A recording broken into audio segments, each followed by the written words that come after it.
Hey, how's everybody doing today? This is Mark Brody, and this is the next edition of Coffee Talk with Brohawk. I am very excited to have today with me Kasey Cromer. Kasey and I have known each other many years through some work that he had done in Austin in the contact center world. And we've just kept up with each other, and I'm really excited to have him as my guest today because his new venture, one that he's been on for several years now, is one that I think can really impact people with not just within the contact center, but just in life in general. And so with that, let me go ahead and introduce Kasey. And you also have a spiritual name too, correct? Yes, Mark, thank you so much for having me on the show. And I'm so excited. And yes, my spiritual name, well, hello everyone. I will start off with my legal name, which is Kasey Cromer, as Mark says. And the work that I do is all around yoga. And really, Mark met me under the circumstances of call centers in Austin. And launched my company, and this was back in 2017 in the yoga wellness space, and I moved to Atlanta. And upon moving to Atlanta, as Mark just mentioned, I really connected to a really great lineage of yoga. And now I'm known also in the Atlanta community as Bhava Jaya. So that's Bhava, Bhava Jaya. And all that simply means is Bhava is really going into a deep connection with whatever your form of divinity or truth is, and Uh-huh. really taking it to that level of embodiment. So that's really what it is. But for the purpose of our show and how Mark knows me, I told him I go by Kasey. I'm very comfortable with that. So yes. Excellent. Kasey, I'm really excited to get into our conversation today. When we've talked more recently, the stuff that you're doing is pretty darn cool. So, what do you see as the greatest benefits a yoga wellness journey can have for an individual? So some of the greatest benefits I would say first and foremost is really being in a space of what you're emotionally and mentally experiencing in the moment. So Hmm. as everyone is experiencing now globally right now with the pandemic and still having all your personal and professional responsibilities, Uh-huh. there's been an increase, if that's possible, in stress and anxiety, and Mm. a need, and at least with some of the nonprofits and for-profits and one-on-one clients I've worked with, a need for more holistic practices, things that are not necessarily medically based from a doctor. Hmm. I would say holistic from a space of things that you already have that you can really use as tools to create balance, which we'll go into. And it's meant to be in partnership, certainly, with some of the other sort of practices, maybe more formally medically based, that you use. And yoga, definitely, that's been around for thousands of years. And the great thing where we are in the world, when you say yoga, people don't kind of freak out. And imagine when yoga was introduced, and I'm a strong student of yoga. Yoga was introduced in the US in the early 1900s. So right Okay. now, most people, you see a yoga studio in every corner of a neighborhood, even if it's a very underdeveloped neighborhood. Mm. So, what talk a little bit about what yoga is and what yoga isn't, if you don't mind.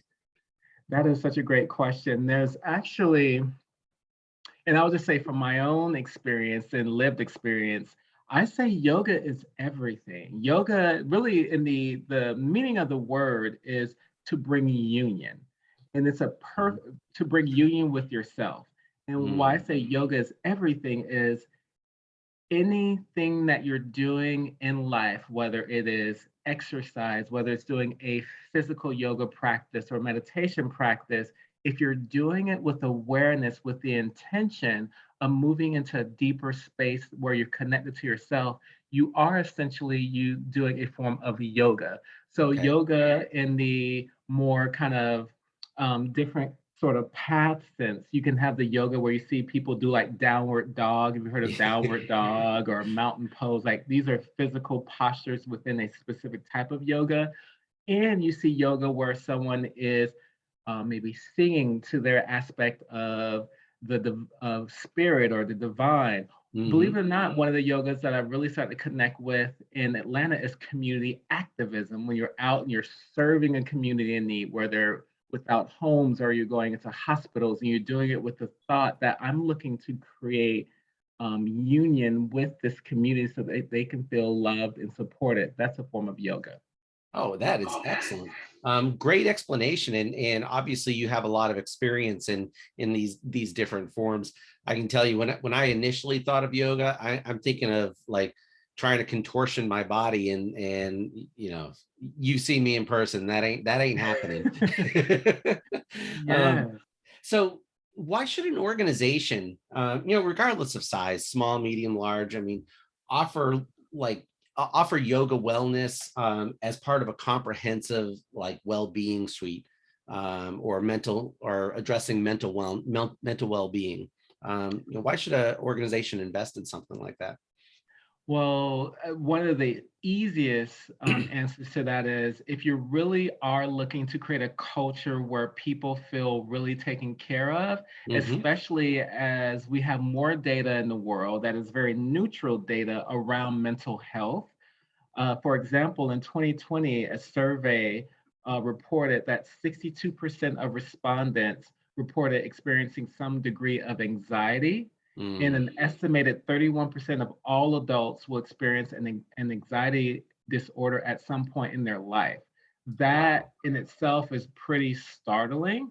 And I can say, from what I have experienced from having conversations with certain companies and individuals, there's a direct correlation between how people show up at work Hmm. and how they're feeling. And if they don't have remedies to how they're feeling, if they're really overly stressed out or not feeling supported, that you start to see company with high attrition rates where people Mm. aren't staying on and people are not coming to work and people changing jobs. And we are across the board seeing that now, Mark. I'm sure you read many of the articles where people are doing, especially during the pandemic, reflection on their life. And there's a lot of labor shortages because people mental wellness. You even see it when it comes to national figures like Naomi Osaka in Hmm. tennis, where she had to take a break from tennis, and Simone Biles talking about mental health. So now people are more open about it. And Hmm. now what's great about it is creating a conversation of what does it look like, again, going back to the word of yoga. How do we bring union when we feel so scattered and really bring it back to one single focus? Doesn't mean that, and some of the things I tell clients and companies, it doesn't mean that the problems go away. First and foremost, what yoga does is bring you to awareness of what's going on. Most of the time we're so busy, our minds are so scattered, we're just reacting and moving. And yoga allows you to be in the space of seeing what is. And then from there, using these tools to create a moment of hesitation and making a choice from a space where you're not in chaos, but you're in a quiet space in your own mind. you know Reflecting back to when you were in the contact center world, I mean, I mean, frontline managers, directors, I mean, all up and down the chain, somebody comes in having a bad day, and what was the first thing that was that was usually said at that time?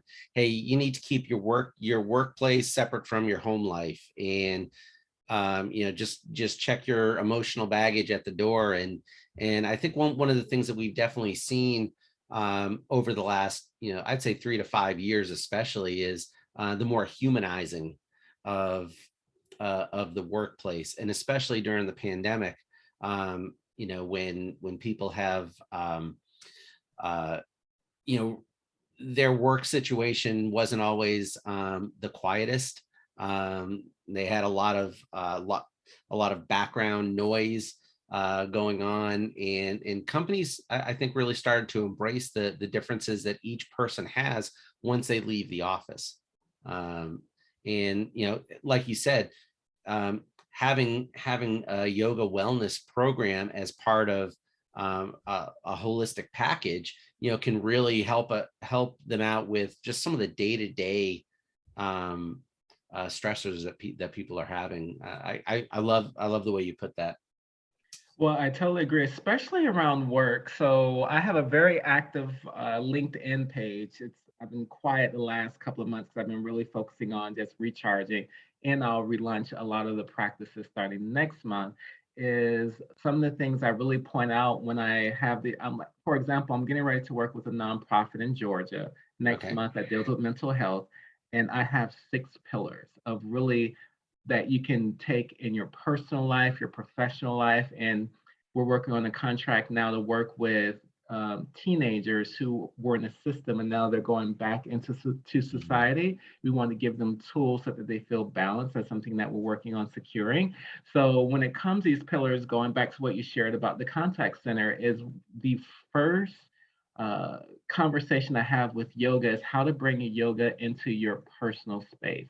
And when I say your personal space, that is your professional space, your social conversations, your home environment. Because if you really, I give them tools on how to see their space and how can they, the parts that they can control, create a level of wellness around there. Because you want to Okay. have a wellness sort of feeling when it comes to your space, because you're going to go in these different parts of your life, you will need to learn how to practice the yoga tools beyond the wellness space that you create, so that Mm. when things get difficult, you will naturally go to your tools versus going to unhealthy behavior. Like some people during the pandemic, one of the bigger challenges is people, there was an increase in addiction. There's an Okay. increase in divorce. I have a friend I Mm. work with, which I shared before, because people have had an inability to deal with stress. So either they cut off the relationship, which may be premature, or they go to substances that cause the individual to numb from their experience. And yoga Mm. is about, and especially there's a movement towards real yoga versus commercialized yoga, where Mark, you mentioned before about like the poses, not to say that they're commercialized, but especially Yeah. in Western society, they'll use these very extravagant poses and bendy poses to sell yoga. However, the yoga that I really subscribe to is a yoga where you can be real, where you can see yourself fully, not as always being perfection, because I really believe perfect isn't a reality, but being with all of it, being with the moments where you feel very connected to the work you're doing, yourself, your friends, and family, and Hmm. also the parts that I would call shadow, where it may not be the best part of who you are, where you are procrastinating, or where you may not have integrity with your word, where you can not create a separation, where you Mm. observe yourself in these spaces where you're being what you feel at your greatest, and you also give equal attention and respect to the areas where you're not. And then, like when you bring your palms together, one of the poses that most yoga practitioners use is bring your palms together. This is where you're bringing your shadow and light, or your positive negative parts of who you are, together to create that union. So that's, Oh I would man. start off. I give you a long explanation, but hopefully that made sense. No, that made total sense. Actually, it's a great segue to my next question. Would you be willing to take us through a brief example of what a wellness exercise you would work with clients on? Absolutely. So yes, go ahead and get into a comfortable seat, Mark. And Okay. I would say, if your back is strong enough, move away from the back of your chair Okay. and close your eyes. And then just have your palms resting up on your thighs comfortably. And just observe the breath with your eyes closed. And as you observe the breath moving in and out of the body, just allow yourself to really arrive into this moment. And just notice as you begin to observe the movement of the breath, not looking to make any changes to your breath. Just notice if any thoughts may come to you. And if you notice a thought that comes to you that takes you away from the moment, just mentally acknowledge just the thought and just move your attention back to the movement of the breath as it moves in and out of the body. And just stay with that, observing the breath, and continue to use the intentional practice of just a thought. If any thoughts come to you.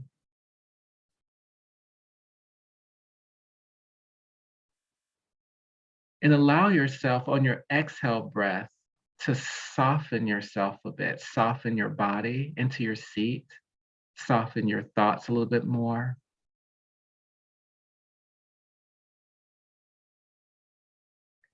And with each inhale breath, allow yourself to expand a little bit deeper into your body where you get a sense of the form of your body a bit more. So really allow yourself to take a deeper breath where your lungs and your belly are at its fullest capacity before exhaling.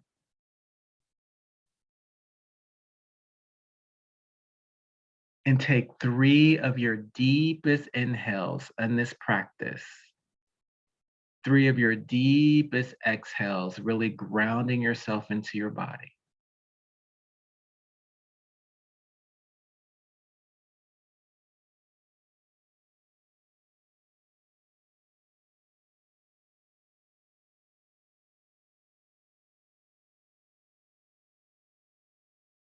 And at the bottom of the 3rd exhale breath, just return to normal breathing. And as you return to normal breathing, let the breath go and visualize in your mind's eye something you're grateful for. So allow whatever comes to you to be the first thing, let that be in your center focus, and just breathe into whatever comes to you so that it's clear in your mind what it is that you're grateful for.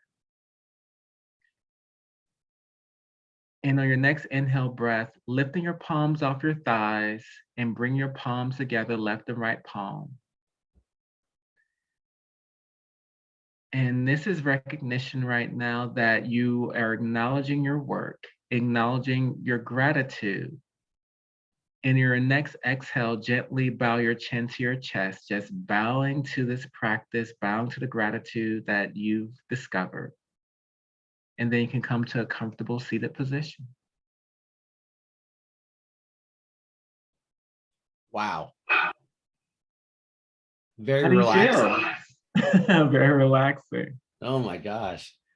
I felt myself really getting into the moment as you were describing it, and that was awesome.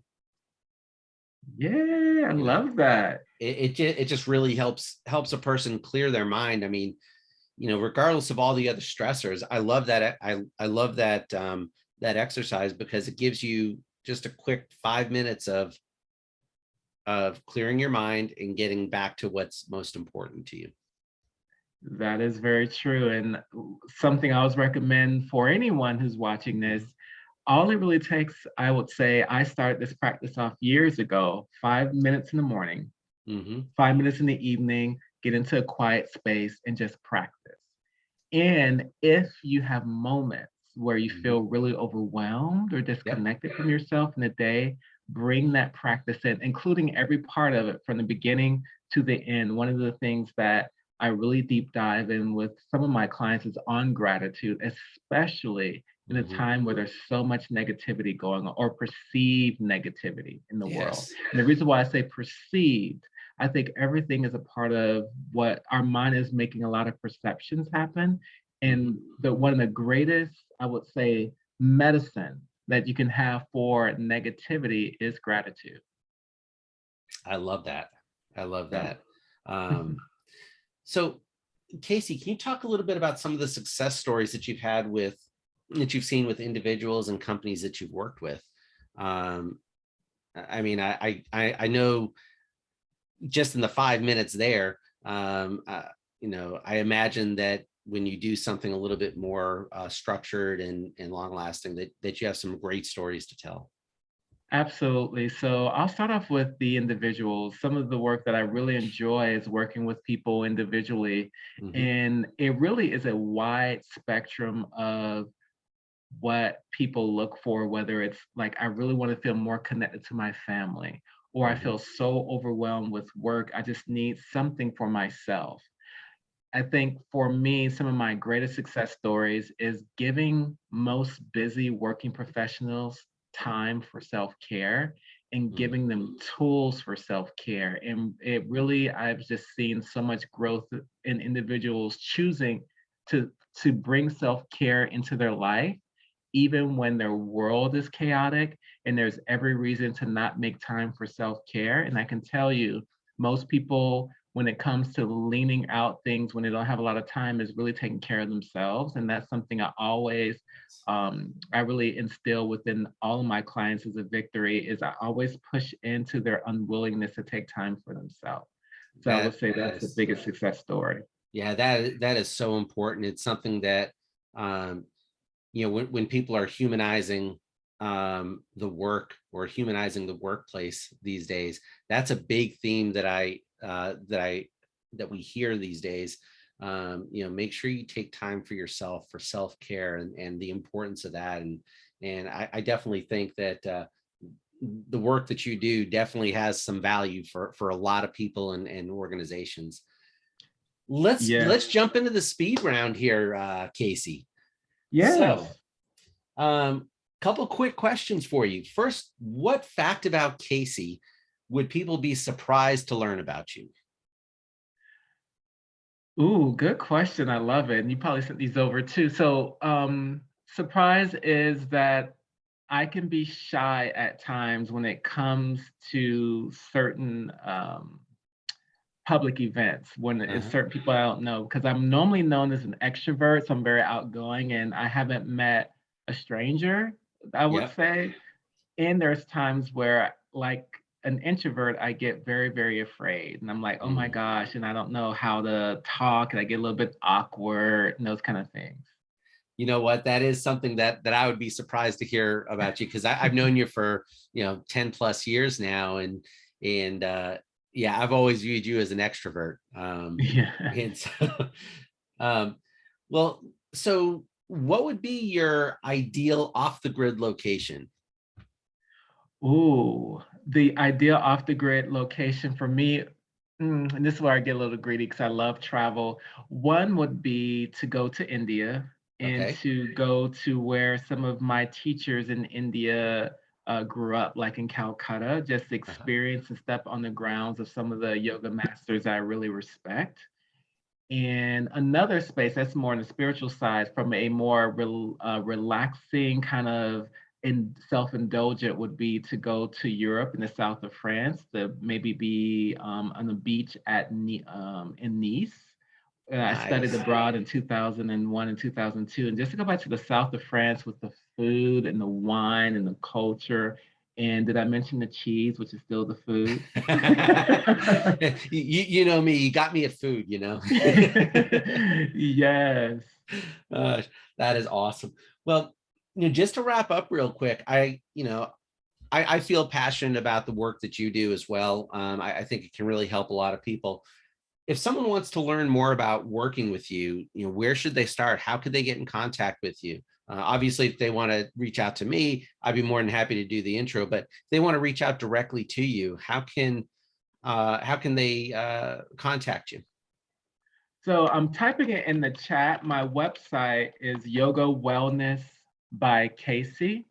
Okay. So that would be the easiest way. If you go to Yoga Wellness by Kasey, which is my should I spell it out? Would that be easier, or No, I'll go ahead and make sure that I put it on the links and everything for you. perfect? So yeah. So Yoga Wellness by Kasey is my main site, and I make distinctions on the site of working with me individually. I talk about what the programs look like there.